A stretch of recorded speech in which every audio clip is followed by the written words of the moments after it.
Hello and welcome to Daily Tech Tutor. In this video, I'm going to teach you how to participate in Yubo's live stream events. If this tutorial helps you, then consider subscribing and liking the video.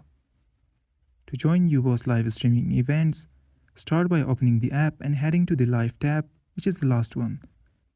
Here, you will see a list of ongoing live streams.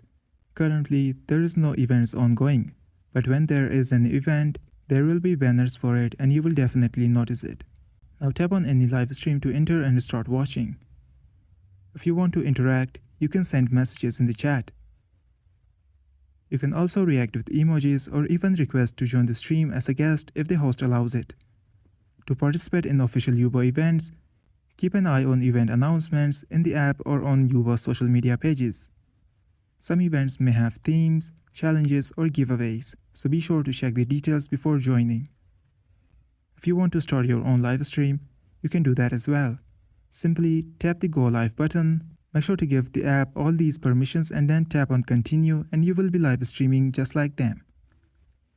This was for today's tutorial. If this video helped you, then consider subscribing and liking the video.